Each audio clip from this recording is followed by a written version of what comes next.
Crypto വളരെ ഇന്നോവേറ്റീവും ഡിസ്റപ്റ്റീവും ആയിട്ടുള്ള ഒരു സെക്ടറാണ്. പുതിയ പുതിയ നരേറ്റീവുകൾ ഏതെല്ലാമാണെന്ന് നമ്മൾ എപ്പോഴും തിരഞ്ഞുകൊണ്ടിരിക്കണം. 2021 ബുൾറണ്ണിൽ വളരെയധികം റിട്ടേൺസ് കൊടുത്ത ഒരു സെഗ്മെന്റാണ് NFTസും മെറ്റയും. NFT സെഗ്മെന്റ് വളർന്ന് ഏറ്റവും പുതിയ ഒരു എക്സ്പെരിമെന്റൽ സ്റ്റാൻഡേർഡിൽ എത്തി നിൽക്കുന്നുണ്ട്. അതാണ് NFT വേർഷൻ 2 അല്ലെങ്കിൽ ഫ്രാക്ഷണലൈസ്ഡ് NFT. എന്താണ് ERC-404 സ്റ്റാൻഡേർഡ്? എന്തുകൊണ്ടാണ് അത് NFT V2 എന്നറിയപ്പെടുന്നത്? വൈ അതിന് ഒരു 200x 300x ചാൻസ് ഈ ബുൾറണ്ണിലുണ്ട് എന്നറിയുന്നതിനായി let's dive into the video along with me Febin Andrews.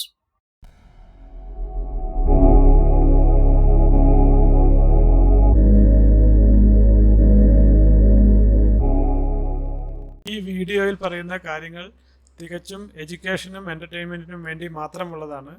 Crypto ഒരു അൺറെഗുലേറ്റഡ് അസറ്റ് ക്ലാസ് ആയതുകൊണ്ടും ഹൈലി വോളറ്റൈൽ ആൻഡ് റിസ്കി ആയതുകൊണ്ടും nothing in this video should be treated as a financial advice. ERC-404 അതാണ് ഏറ്റവും പുതിയ NFT experimental standard. എന്താണത്? ചുരുക്കി പറഞ്ഞാൽ ഒരു NFTനെ നമുക്ക് പല കഷ്ണങ്ങളായി ഭേദിച്ച് അതിന്റെ ഒരു ഭാഗം ഓണർഷിപ്പ് കൈവശം വെക്കാൻ പറ്റുന്ന തരത്തിലുള്ള പ്രോട്ടോകോളാണ് ERC-404. എത്തീരിയത്തിലെ പ്രധാനമായും നമ്മൾ 2 ടോക്കൺ സ്റ്റാൻഡേർഡ്സ് ആണ് ഉപയോഗിക്കുന്നത്. ഒന്ന് ERC-20 ടോക്കൺസ് ഉണ്ടാക്കുന്നതിനും 2 ERC-721 NFTക്കും വേണ്ടിയിട്ട്. എന്നാൽ ഇത് രണ്ടും കൂടി കമ്പൈൻ ചെയ്ത് ഉണ്ടാക്കുന്ന ഒരു ടോക്കൺ സ്റ്റാൻഡേർഡാണ് ERC-404. താങ്കൾ ഒരു NFT മേടിക്കുമ്പോൾ അതിനെ 10 100 കഷ്ണങ്ങളാക്കി അതിന് തുല്യമായ ടോക്കൺസും ഇപ്പുറത്ത് തരും. അപ്പോൾ ഒരു ടോക്കൺ വിറ്റാൽ താങ്കൾക്ക് അതിൻ്റെ ആ NFTയുടെ ഒരു പങ്ക് കിട്ടും. നമുക്കൊരു എക്സാമ്പിൾ എടുക്കാം. ക്രിപ്റ്റോ പങ്ക് എന്ന് പറയുന്ന NFT 1 കോടിയാണ് വില. അപ്പോൾ ഒരുമാതിരിപ്പെട്ട കോമൺ ആയിട്ടുള്ള ആൾക്കാർക്കൊന്നും അത് ആക്സസ് ചെയ്യാൻ പറ്റില്ല. പക്ഷേ ഈ ഫോട്ടോയിൽ കാണുന്ന പോലെ അതിനെ നമ്മൾ 1 കോടി കഷ്ണങ്ങളാക്കി മുറിച്ചാൽ അതിൽ ഒരു ടോക്കണിന്റെ വില, ഒരു കഷ്ണത്തിന്റെ വില എന്ന് പറയുന്നത് $1. അപ്പോൾ കുറേ പേർക്ക് അതിന് ആക്സസിബിലിറ്റി കിട്ടും. അതാണ് ഈ സ്റ്റാൻഡേർഡിന്റെ പ്രത്യേകത. ഒരു പ്രഷ്യസ് ആയിട്ടുള്ള വളരെ മൂല്യമുള്ള ഒരു ആർട്ട് അല്ലെങ്കിൽ ഒരു NFT അല്ലെങ്കിൽ ഒരു ഡോക്യുമെന്റിനെ പല പല കഷ്ണങ്ങളായി ഭേദിച്ച് സാധാരണക്കാർക്കും കൂടി ആക്സസിബിൾ ആക്കുക. ഇപ്പോൾ ഈ ഫോട്ടോയിൽ കാണുന്ന ക്രിപ്റ്റോ പങ്ക് 4 days ബാക്ക് 100 കോടി രൂപയ്ക്കാണ് അത് വിറ്റത്. അപ്പോൾ ഡെഫിനറ്റ്ലി ദാറ്റ് ഈസ് പ്രഷ്യസ്. അത് റെയർ ആണ്. അതിന്റെ പിന്നിൽ എന്തൊക്കെയോ കാരണങ്ങളുണ്ട്. സാധാരണക്കാർക്ക് ക്രിപ്റ്റോ പങ്ക്സ് ആക്സസിബിൾ അല്ല. പക്ഷേ ERC-404 വെച്ച് അതിനെ അപ്ഗ്രേഡ് ചെയ്താൽ, അതായത് NFT V2 ആക്കി മാറ്റിയാൽ അതിന് തുല്യമായ ടോക്കൺസ് ഇറങ്ങുകയും നമുക്ക് ക്രിപ്റ്റോ പങ്ക്സിന്റെ ടോക്കൺസ് മേടിക്കുകയും ചെയ്യാം. അപ്പോൾ കൂടുതൽ ലിക്വിഡിറ്റി NFT മാർക്കറ്റിലേക്ക് വരികയാണ്. ഇതൊരു സെഗ്മെന്റും കൂടുതൽ മണി പുള്ളി ചെയ്യാൻ സാധ്യതയുള്ളതാണെങ്കിൽ ഡെഫിനറ്റ്ലി അത് വളരും. അങ്ങനെയാണ് ഇതുവരെ ചരിത്രം. അതുകൊണ്ട് ഈ ടെക്നോളജിക്ക്, അതായത് ERC-404ന് കൂടുതൽ മണി, കൂടുതൽ ലിക്വിഡിറ്റി NFT സെഗ്മെന്റിലേക്ക് ആഡ് ചെയ്യാൻ സാധ്യതയുള്ള ഒരു സെഗ്മെന്റ് ആണ്. അതുകൊണ്ട് തന്നെ നമ്മൾ ഡെഫിനറ്റ്ലി ഈ ഒരു സെഗ്മെന്റ് നോക്കണം. ഈ സെഗ്മെന്റിനെ കുറിച്ച് നമ്മൾ വളരെ നാൾ മുമ്പ് തന്നെ നമ്മുടെ ഗ്രൂപ്പിൽ പറഞ്ഞതാണ്. ഗ്രൂപ്പിന്റെ കാര്യം പറഞ്ഞപ്പോൾ നമുക്ക് ഫ്രീ ആയിട്ട് ഓടുന്ന ഒരു ടെലിഗ്രാം ചാനൽ ഉണ്ട്. അവിടെ ഏറ്റവും നല്ല ആൽഫ ടോക്കൺസും ഏറ്റവും നല്ല ട്രെൻഡിങ് കോയിൻസും അല്ലെങ്കിൽ ട്രെൻഡിങ് കോയിൻസ് മേടിക്കുന്നതിനുള്ള ഹെൽപ്പും as a community we provide ചെയ്യുന്നുണ്ട്. ഇൻസെയിൻ ഗെയിൻസ്, അതായത് 5x 8x 10x even 30x വരെ കൊടുക്കുന്ന കോയിൻസ് നമ്മൾ ഫ്രീ ആയിട്ട് ഗ്രൂപ്പിൽ അനൗൺസ് ചെയ്യുന്നുണ്ട്. ഈ വരുന്ന ബുൾറണ്ണിൽ ഏറ്റവും നല്ല ആൽഫ ടോക്കണുകൾ നേരത്തെ കണ്ടെത്തി നേരത്തെ ജോയിൻ ചെയ്യുന്നതിനായി let's join to our Telegram and share it with your friends. ചുരുക്കി പറഞ്ഞാൽ നമ്മുടെ വാലറ്റിൽ 2 സെഗ്മെന്റ് ഉണ്ട്. ഒന്ന് NFT സൂക്ഷിക്കാനുള്ള സെഗ്മെന്റും 2 ടോക്കൺസ് സൂക്ഷിക്കാനുള്ള സ്റ്റാൻഡേർഡും. ഒരു NFTക്ക് 100% ടോക്കൺ താങ്കൾ ഇവിടെ മേടിക്കുകയാണെങ്കിൽ ഇപ്പുറത്ത് താങ്കൾക്ക് ഒരു NFT ഓട്ടോമാറ്റിക്കലി ജനറേറ്റ് ആകും. അതേസമയം കുറച്ച് താങ്കൾ 90% ഓണർഷിപ്പ് ഉള്ളൂ എങ്കിൽ താങ്കൾക്ക് ടോക്കൺ മാത്രമേ കിട്ടുള്ളൂ. അപ്പോൾ NFT കിട്ടില്ല.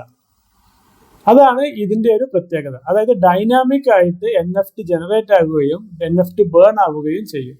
ഒരു എക്സാമ്പിൾ എടുക്കുകയാണെങ്കിൽ ഒരു ക്രിപ്റ്റോ പങ്ക് 100 കഷ്ണങ്ങളായി ഭേദിച്ചു.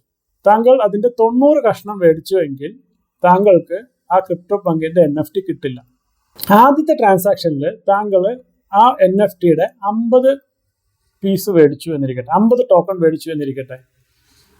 അപ്പോൾ താങ്കൾക്ക് NFT കിട്ടില്ല. കാരണം ബാക്കി 50% വേറെ ആരോ ആണ് ഓൺ ചെയ്യുന്നത്. അപ്പോൾ ആ NFT ആർക്കും കിട്ടില്ല. എങ്കിൽ അടുത്ത ട്രാൻസാക്ഷനിൽ SIPയുടെ ഭാഗമായിട്ട് താങ്കൾ ഒരു 30 ടോക്കൺ കൂടി മേടിച്ചു. അപ്പോൾ താങ്കളുടെ കയ്യിൽ 80 ടോക്കൺ ഉണ്ട്. പക്ഷേ ഈ NFT മൊത്തം 100 ടോക്കൺ ആണ്, താങ്കളുടെ കയ്യിൽ 80 ഉള്ളൂ. അപ്പോഴും താങ്കൾക്ക് ഈ NFT ജനറേറ്റ് ആവില്ല. എന്നാൽ പിന്നെയും ടോക്കണിന്റെ വില ഇടിഞ്ഞ് താങ്കൾ ഒരു 20 ടോക്കണും കൂടി മേടിച്ചാൽ ആ NFTയുടെ 100 ടോക്കണും താങ്കളുടെ കയ്യിലാണ് ഉള്ളത്. അപ്പോൾ ഓട്ടോമാറ്റിക്കലി ERC-404 പ്രോട്ടോകോൾ ഒരു NFT മിന്റ് ചെയ്ത് താങ്കളുടെ വാലറ്റിന്റെ NFT സെക്ഷനിലേക്ക് ഇടും. ഈ NFTയും താങ്കളുടെ കയ്യിലുണ്ട്, ആ NFTയുടെ 100 കഷ്ണങ്ങളാക്കിയ 100 ടോക്കൺസും താങ്കളുടെ കയ്യിലുണ്ട്. ഈ NFT താങ്കൾ വേറൊരാൾക്ക് വിറ്റു എന്നിരിക്കട്ടെ. അപ്പോൾ താങ്കൾ ഓവർ എ പീരീഡ് കുറച്ചായിട്ട് ഈ ടോക്കൺസും ഈ NFTയും മേടിച്ചു. ഈ NFT താങ്കൾ വേറൊരാൾക്ക് ട്രാൻസ്ഫർ ചെയ്യുകയാണെങ്കിൽ ഈ ടോക്കൺസ് ഇതിന്റെ കൂടെ അയാൾക്ക് ഓട്ടോമാറ്റിക്കലി ട്രാൻസ്ഫർ ആയി പോകും. കാരണം NFT പ്രഷ്യസ് ആണ്, അതിന്റെ 100 പീസുകളാക്കി NFT ആണത്. അപ്പൊ അയാൾക്കും ആ 100 പീസ് കിട്ടണം. അതല്ല, വില കൂടിയപ്പോൾ താങ്കൾക്ക് പാർഷ്യൽ പ്രോഫിറ്റ് ആണ് വേണ്ടതെന്നിരിക്കട്ടെ. ഈ 100 ടോക്കൺസിൽ നിന്ന് ഒരു 30 ടോക്കൺ താങ്കൾ വിറ്റു എന്നിരിക്കട്ടെ. അപ്പോൾ ഈ NFT ഓട്ടോമാറ്റിക്കലി ബേൺ ആയി പോകും. വേറൊരാൾ ഇതുപോലെ അക്യുമുലേറ്റ് ചെയ്ത് വെനെവർ ഹി ബൈ 100 ടോക്കൺ ആ പുള്ളിക്ക് ഈ NFT കിട്ടും. ഒരു NFTനെ ഫ്രാക്ഷണലൈസ് ചെയ്ത് അതിനെ 100% ഓൺ ചെയ്യുന്ന ആൾക്ക് ആ NFT കൂടെ കൂടുകയും അല്ലാത്തവർക്ക് അതിന്റെ ഫ്രാക്ഷണലൈസ് ചെയ്ത ടോക്കൺ കിട്ടുകയും ചെയ്യാൻ സഹായിക്കുന്ന ഒരു പ്രോട്ടോക്കോളാണ് ERC-404. ഇതിന്റെ ബെനിഫിറ്റുകൾ എന്തൊക്കെയാണെന്ന് ക്വിക്കായിട്ടൊന്ന് സമ്മറൈസ് ചെയ്യാം. ഒന്നാമത്, ഏറ്റവും പ്രീഷ്യസ് ആയിട്ടുള്ള ആർട്ടുകൾ അല്ലെങ്കിൽ ഇവന്റുകൾ. ഇപ്പോൾ എക്സാമ്പിൾ പറയുകയാണെങ്കിൽ മൊണലിസ, ക്രിപ്റ്റോ പങ്ക്, ഏതെങ്കിലും സ്പെഷ്യൽ ഇവന്റുകൾ, അങ്ങനത്തെ NFTകളൊക്കെ ഫ്രാക്ഷണലൈസ് ചെയ്തിട്ട് കോമൺ മാനും ഒരു പ്രീഷ്യസ് ആർട്ടിന്റെ ഭാഗമായി മാറാൻ പറ്റും. രണ്ടാമത്, ഇതിന്റെ ടോക്കൺസിന്റെ നമ്പർ കൂടുന്തോറും ആ ടോക്കണിന്റെ വാല്യൂ കുറയുന്നത് കൊണ്ട് കോമൺ മാനും അതിൽ പങ്കെടുക്കാൻ പറ്റുന്നത് കൊണ്ട് തന്നെ ഒരുപാട് ലിക്വിഡിറ്റി NFT2 സെക്ടറിലേക്ക്, അതായത് ERC-404 സെക്ടറിലേക്ക് വരാൻ സാധ്യതയുണ്ട്.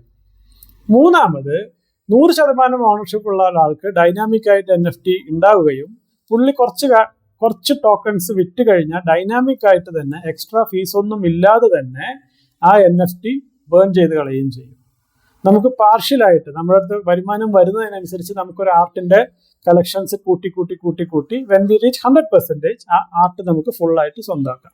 ടോക്കൺ ആയിട്ടും മേടിക്കാം, NFT ആയിട്ടും മേടിക്കാം. NFT ആയിട്ട് മേടിക്കുമ്പോൾ 100% ടോക്കൺ നമ്മൾ മേടിക്കണം, ടോക്കൺ ആയിട്ട് മേടിക്കുമ്പോൾ പാർഷ്യലായിട്ട് മേടിക്കാം.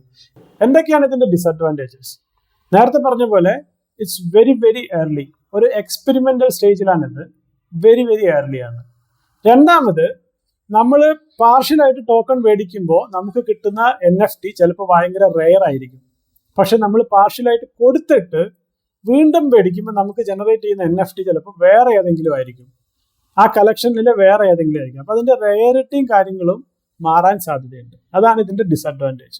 ERC-404 സെഗ്മെന്റിൽ ഏറ്റവും ആദ്യം ഇറങ്ങിയ കോയിനാണ് പാൻഡോറ. ഐ തിങ്ക് ഇതൊരു $40,000 വരെ പോയി, പക്ഷെ കറന്റ്ലി അവൈലബിൾ അറ്റ് $3,000. ഇതില് നമുക്ക് ഫോക്കസ് ചെയ്യാൻ പറ്റിയ ഒരു ബെസ്റ്റ് കോയിൻ ആണ് DFROX എന്ന് പറയുന്ന കോയിൻ. ERC-404 ഇറങ്ങിയ രണ്ടാമത്തെ കോയിൻ ആണിത്.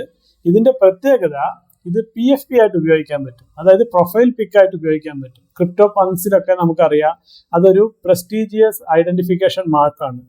അതുപോലെ വളരാൻ സാധ്യതയുള്ള ERC-404 ആദ്യത്തെ ടോക്കൺ ആണ് DFROX എന്ന് പറയുന്നത്. ഞാൻ നേരത്തെ പറഞ്ഞ പോലെ നമ്മുടെ ഗ്രൂപ്പിൽ നമ്മൾ പറയുമ്പോൾ അതിന്റെ വില ഏകദേശം $600 ആയിരുന്നു. പക്ഷെ ഈ അടുത്ത് വന്ന ഹാവിങ്ങിനോടനുബന്ധിച്ച് വന്ന ക്രാഷിൽ കറന്റ്ലി അതിന്റെ പ്രൈസ് അറൌണ്ട് $200 ആയിട്ടുണ്ട്. It is extremely new, experimental standards ആണ്. Manage your risk but pay attention to this sector. Definitely ഈ ബുൾറണിൽ ഒരു നരേറ്റീവ് ERC-404 ആയിരിക്കും. ക്രിപ്റ്റോയിലെ ഏറ്റവും പുതിയ ടെക്നോളജിയായ NFT2 കുറിച്ചുള്ള അഥവാ ERC-404 കുറിച്ചുള്ള ഈ വീഡിയോ നിങ്ങൾക്ക് ഇഷ്ടമായെന്ന് വിചാരിക്കുന്നു. If you like this video, please subscribe to this channel and also join our Telegram.